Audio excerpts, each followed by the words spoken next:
If you're new to IF, chances are you're struggling to figure out how to start. One friend of yours is doing 16-8, another is trying OMAD, and yet another hasn't eaten anything for 24 hours and is planning to push the fast to 36 hours.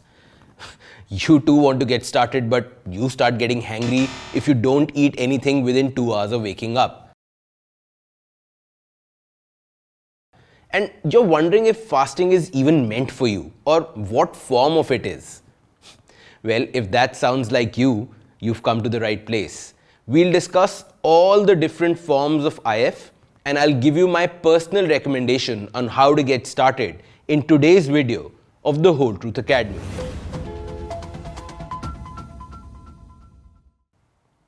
Before I begin though, you should know that this is the second video in this IF series that we are doing. In the first one, we discussed the basics of what IF is and how it works. Do check that out if you missed it. Also, I'm Shashank, founder at The Whole Truth Foods, India's first and only 100% clean label food brand. We are a young startup and we are on a mission to clean up the packaged food industry. And we spend most of our marketing budgets on making these videos and keeping them free.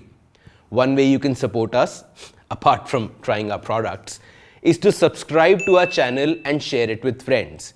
So we don't need to spend any more money on YouTube ads to ensure these videos reach people.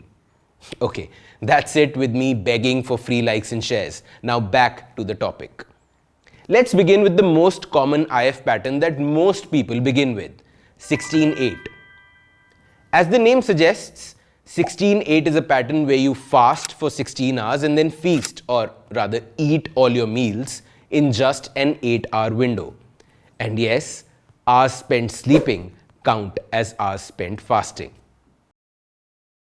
Now, theoretically, you can choose any 8-hour window as your feasting window. Some people eat breakfast at 9, lunch at 2, and then a small snack at 5, and that's it. They skip dinner and eat next at 9 a.m. again. Others prefer skipping breakfast. So their first meal is lunch at say 1 p.m. and then the last meal is dinner at 9 and done.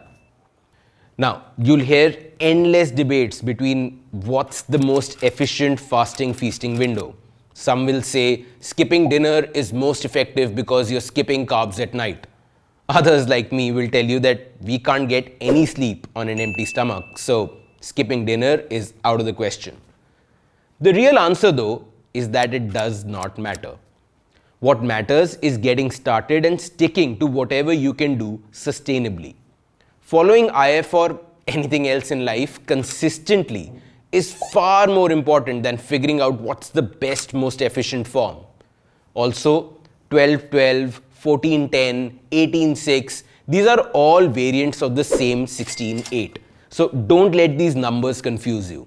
If someone says they do 14-10, they're just saying that they fast for 14 hours and eat in a 10-hour window. That's what makes 16-8 so versatile and hence so famous.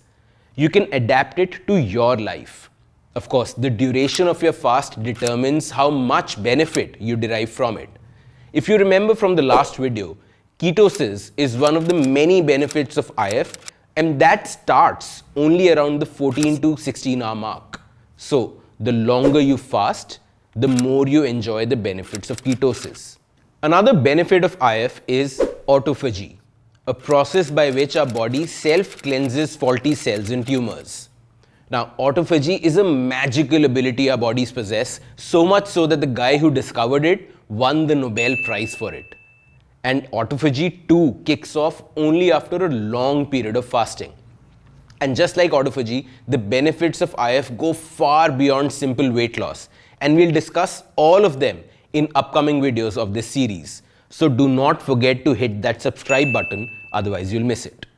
Okay, so that's 16-8 and its many variations. Next, let's discuss OMAD. First of all, OMAD means 1 meal a day. Some also call it 23-1 because you fast for 23 hours and eat just 1 meal at the end of the day. Trust Western media to repackage the same thing in 3 different colors and sell it back to us. Anyways, Since you now understand the fundamentals of IF, you understand that OMAD is nothing but a 23-hour long fast. Of course, OMAD is a tough, long fast, especially if you intend to do it on consecutive days. It's not for beginners, so don't try it up front. People who have been doing IF for a while graduate to this level because they're looking to maximize on ketosis, autophagy, and even HGH.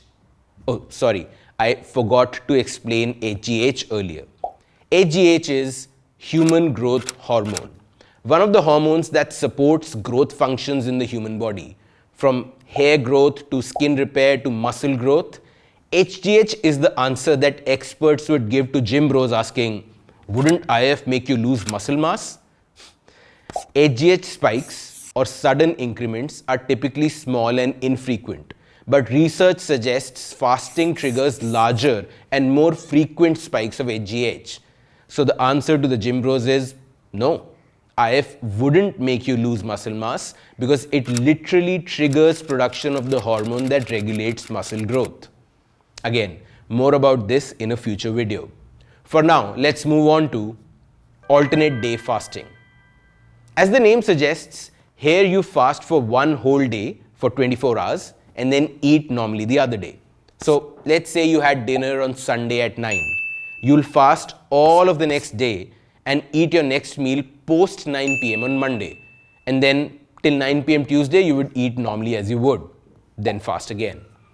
In some variations, because going hungry for 24 hours is so tough, people eat about 500 odd calories or 25% of their daily recommended calories on their fasting days. But it's recommended to wait out as long as you can to consume these calories. So say you fasted for only 20 or 21 hours, but you're feeling a massive hunger pang, so strong that you can't think straight, then you can go ahead and consume a small meal.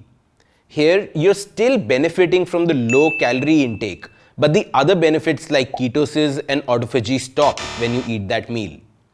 And finally, there is 5-2. 5-2 is a slightly easier version of alternate day, where instead of fasting 3 to 4 days a week, you fast only for 2 days and eat normal for the remaining 5. That's it. There. Those are the most common forms of IF. As you see, they're all just simple variations of one another, all done with the intention to prolong the fasting period and extract maximum benefit.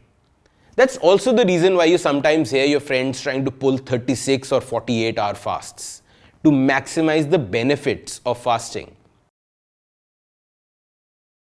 If you have any questions about other kinds of fasting like circadian rhythm fasting, etc., ask us in the comments below and we'll answer them. For now, remember, there is a limit to IF, a point beyond which fasting turns into starvation, and one shouldn't even think of pushing these limits as a beginner. In fact, if you're just getting started with IF, here's my personal recommendation on how to go about it.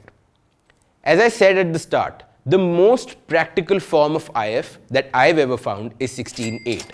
Just have your first meal at lunch and done. But as a beginner, staying without food till lunch can be very tough, so don't even try it. You will feel miserable, grumpy, shout at colleagues and then give up on IF. Instead, start with 12 to 13 hours and work your way up. So say you finish dinner by 8:30 p.m., sleep at 11, wake up at 7, that's already 10.5 hours of fasting. Now just push breakfast out to say 9:30 or 10 a.m. and you have yourself a 13+ hour fast. Stay here for a week and once you feel comfortable, push this up to 14 and then 15. Do this over 3 to 4 weeks and voila, you'll be hitting 16 hours. A word of caution though, do not eat anything in the fasting window. Don't munch on a few almonds at night or a bit of poha in the morning.